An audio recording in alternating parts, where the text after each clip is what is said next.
Welcome back to the channel, everybody. A couple days ago, I did a road trip with my pal Larry and Jim and Arnie. We did about a 2-hour drive west to the Three Points area of Arizona to look at some rusty gold. Well, unfortunately, I was not able to film the Odyssey due to privacy reasons for the elderly property owner. He had a really cool shop that he hand-built from salvaged 12-foot long steel industrial metal shelving. It was really cool, but for privacy reasons, I didn't do any filming. He had a 1970s Bugatti Roadster kit car that he built back in the 70s that was just really cool. It's based on a VW chassis, and it was just neat. I just really wanted to do some filming out there, but I couldn't, But anyway, I brought home a treasure. Like, I need another treasure.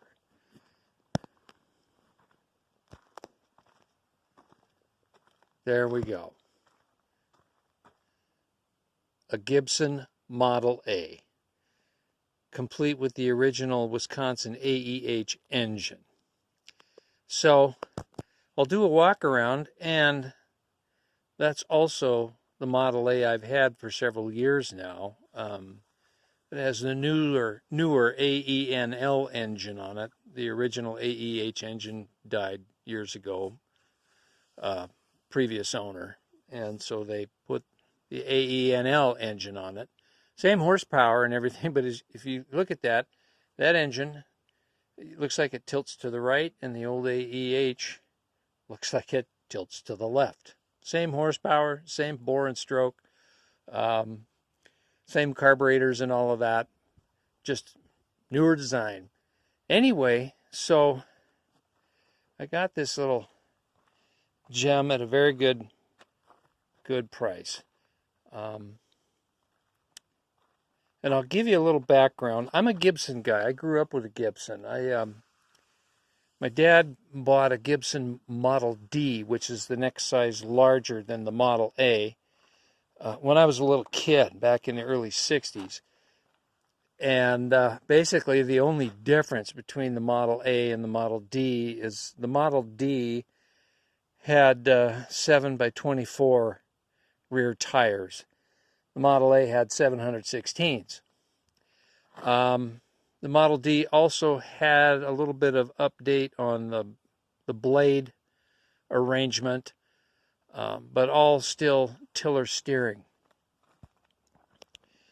So right away, one of the noticeable differences you can see is this one has the upgraded blue starter rope as opposed to the traditional yellow nylon starter rope. But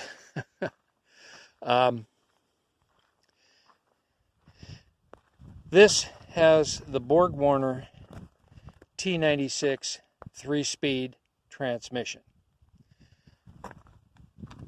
My other A has a late, sorry for the shadow, a late 30s Chevrolet 3-speed transmission. Both have the sun ain't going to play very well. Sorry, shadows. Both have the Gibson rear end. Now, Gibson manufacturing, I think during World War II, they made stuff like forklifts and things like that. And then after World War II, right after, they jumped into the garden tractor market and eventually worked up into full-size large farm tractors. Company only lasted about 10 years. Old Mr. Gibson died unexpectedly, and from there the company just kind of died. I think the cosmetic company Helene Curtis bought them out, and then the company just died, and then they tried to resurrect it a few years later making Harvey tractors, and that didn't last long. But anyway, I digress. Um, the early Gibson tractors, the very earliest ones, had the 9-horse Wisconsin AHH engine. And then they decided, for whatever reason, that the AEH 6 horsepower would be the standard on the smaller tractors. The original Gibsons, the early ones, besides the AHH Wisconsin engine, used either the Chevrolet 3-speed transmission or a Chrysler Plymouth Dodge 3-speed transmission and a cut-down Chevrolet or Chrysler rear end. And then as the company progressed and, they did design changes and stuff like that, they started to upgrade. I mean, I'm sure they were getting stuff out of the junkyards to build the first tractors, because of World War II shortages, But anyway, later years, they started using the Borgwarner T96 transmission, like what's in that one, coupled to the Gibson rear end. Now, originally Gibson was made, I don't know if you can see that, in Seattle, Washington. Maybe get a better view over here. My old stomping grounds. I don't know if you can see that or not, but it's cast right into the hub, along with Gibson on the axle. And then they moved from Seattle to Longmont, Colorado, and that is also cast in the opposite side. And there they remained until the company dissolved. So on the Model A's, they had a fixed blade arrangement. They're just round bar and flat bar welded straight to the blade. It had a tube frame coming back where it's attached to the frame on a pivot arrangement. And then they had a raising and lowering affair with the other lever here. This setup is backwards for some reason. This arm should attach, this point on the arm should attach here, and the lock should attach on the handle.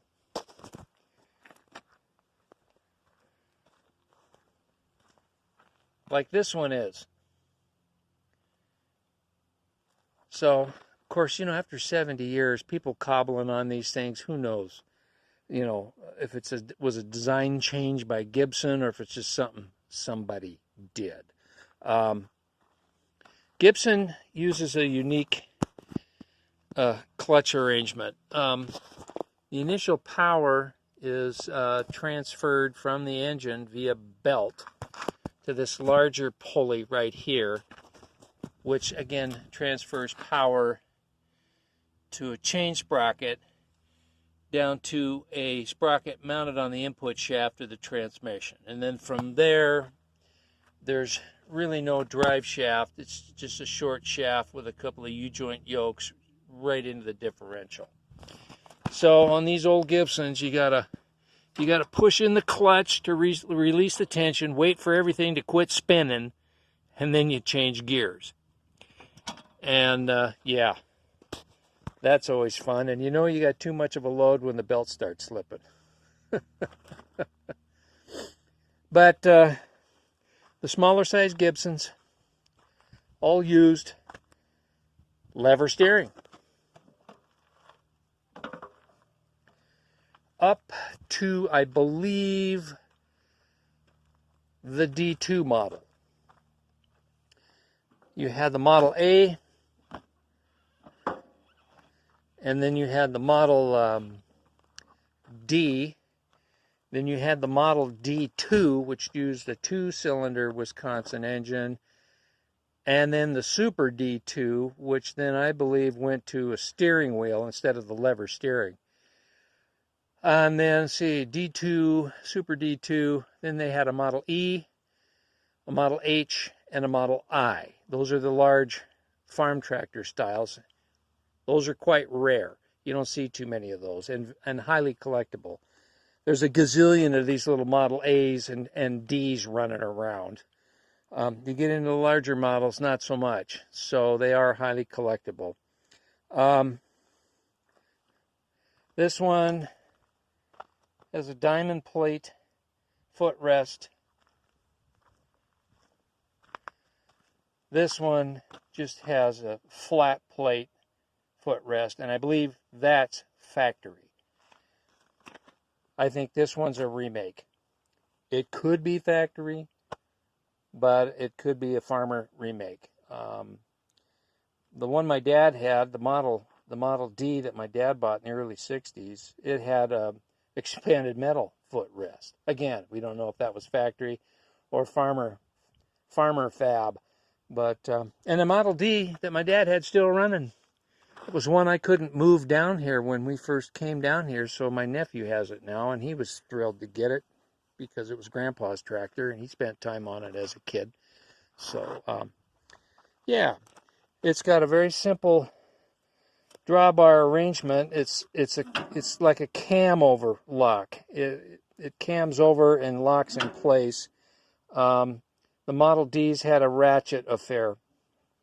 But you lower your implements. Everything's Armstrong on these things. And, you know, they kind of, a lot of the small tractors of that era, you know, I mean, you had Gibson, you had SpeedX, there were several others. And, you know, they all kind of had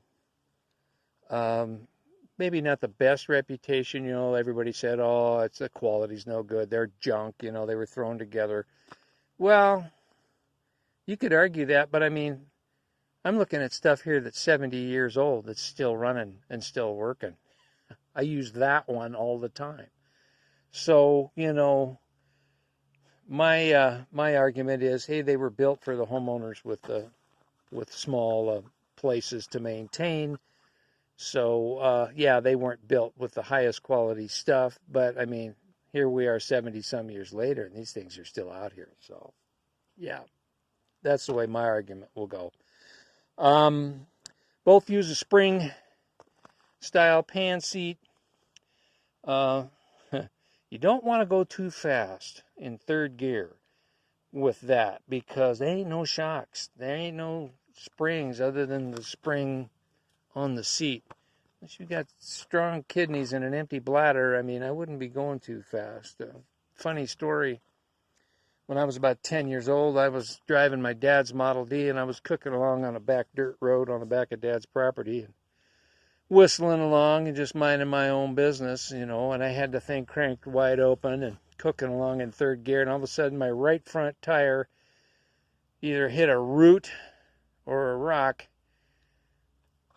jerked that lever steer right out of my hand, and the tractor went one way and I went the other. Yeah, that hurt. I had road rash for a while. Let's see, what else can I tell you about these things? Most of them had a shroud. Let's see if I can't tell if you can see that or not. Everything's showing up dark on my phone. Most of them had a shroud that covered the belt area here. One here, and then one over the big pulley here. They're missing on both. Some of them had this piece of flatboard like this right here. I made this and put that on there. So when you push the clutch in to release tension on the belt, it aids in stopping these from spinning. Otherwise, you'll never change gears. I got the gas tank off this one right now. I got it soaking in evapor rust because it was pretty crusty. And this one has got the old Stromberg updraft carburetor. Unobtainium. Parts are unobtainium. But a Bendix Zenith carburetor bolts right up to the intake manifold. And I happen to have an extra one in stock. But this is what the Zenith looks like right there. Both have the old style oil bath air cleaner. Usually the AEH engine had an oval gas tank. I think the earlier ones had a round gas tank like that. But the newer ones, they had an oval gas tank, a little more capacity. I think they held a couple gallons. This one is a square gas tank or a rectangle gas tank off of something else. So the old gas tank is long gone. They were prone to wear through on the straps that held them down, and they'd leak. So somebody updated this one with a square gas tank. Shrouds over the chain drive system. That's common on both. The main difference between these two, this is clearly an older Model A because it's still using the Chevy transmission, whereas this one has this is the same as Jeep transmission, BorgWarner T96. I don't know what year Gibson stopped using the Plymouth or Chrysler and GM transmissions and went exclusively to the BorgWarner. Don't know. Somewhere around 1950, I'm guessing. But yeah, that's my latest treasure. It came with brand new back tires, and basically, I got the tractor with the blade, a plow, and a middle buster for basically the price that brand new rear tires would cost. So I was really happy about that. And I'm gonna do a Will It Run video here real soon. As soon as I get the gas tank cleaned out, and I'm going to pull the Stromberg carb off and see if I can get it cleaned up enough to make her run, because I got to order a kit for the spare Zenith carb that I have. It needs to be rebuilt. So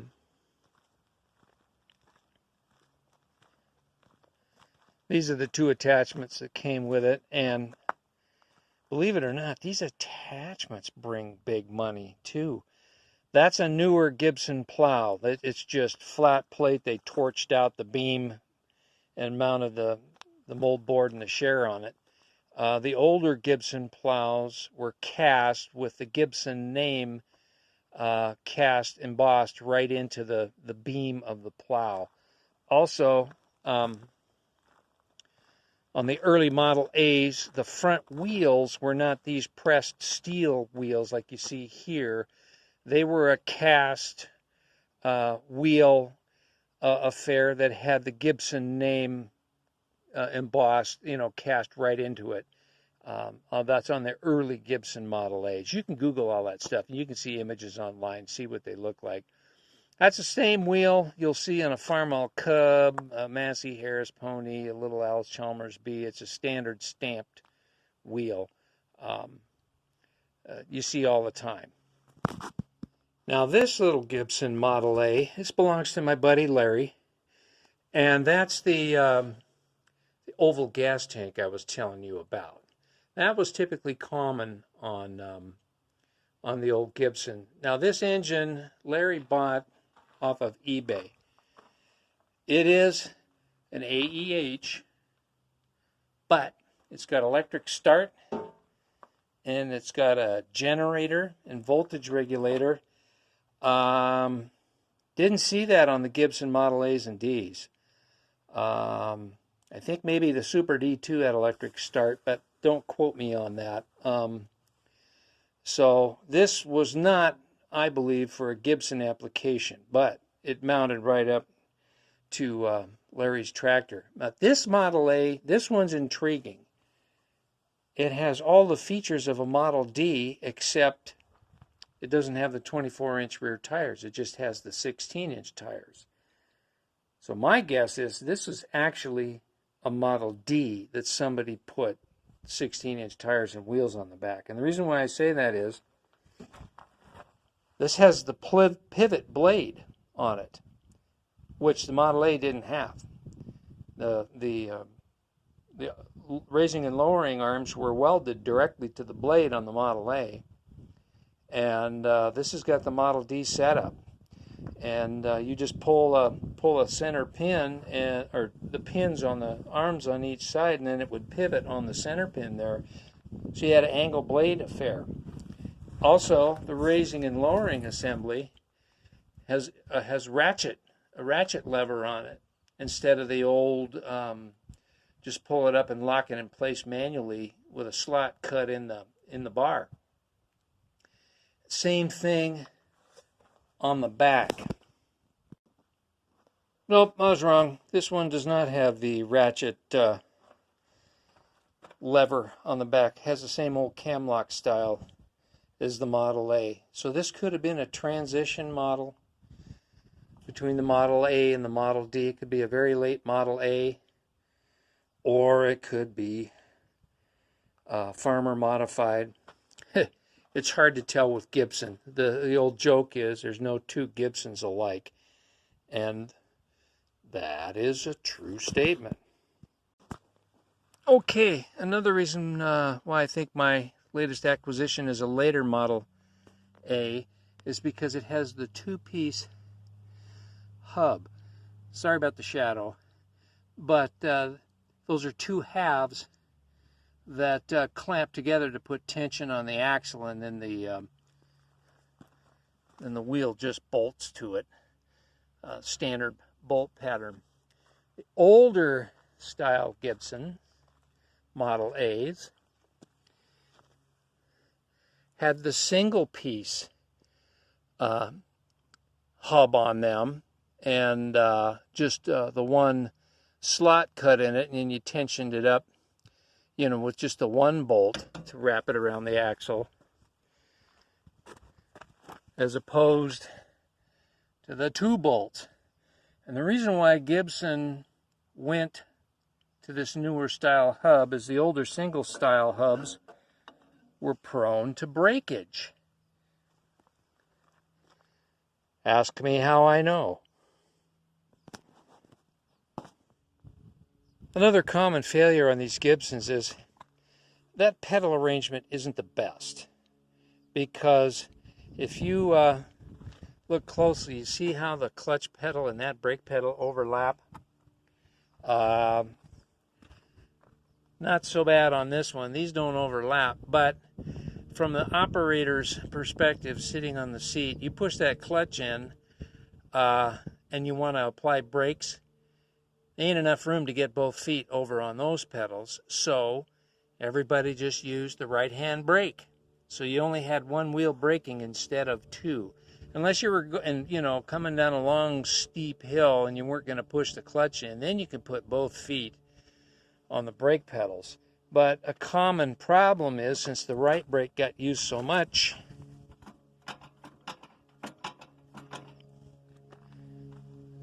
the brake band, shadow, on the sun. Get out of the way here. The brake band, which resides back here, wraps around a hub on the axle and, just clamps on it when you press on the brake. Well, the brake band on the right-hand side brakes on these. Fortunately for me, on my new acquisition, both brake bands are good. But on my older Model A and on Larry's Model A I have hiding in the shed, both right-hand brake bands are busted. You can buy them online, new, $250 for the pair. Nah, that ain't happening. So, my friend Larry had this carcass laying on his place with all his other spare parts, so I am going to see if the brake bands in this are salvageable, and then I'll repair Larry's tractor and my older Model A with these brake bands if they're any good. And if they're not, I'll have to make a set. So, all right. That's going to be it for Gibsons. This video really went a lot longer than I intended. So, yeah. I'll probably do a will it run first start on this in the next few days. I've got to clean the carb, get the gas tank back together. I did test the magneto. It's got great spark. So I got a hot ignition. I just need to get fuel to it. And And I put a little oil down the cylinder because it's been about 10 years since this ran, so I don't like starting them dry. So anyway, I'm going to cut it off here. Thanks for watching. Thanks for putting up with my rambling. And if you find a good deal on an old Gibson tractor, buy it. They're lots of fun. Thanks for watching. See you later.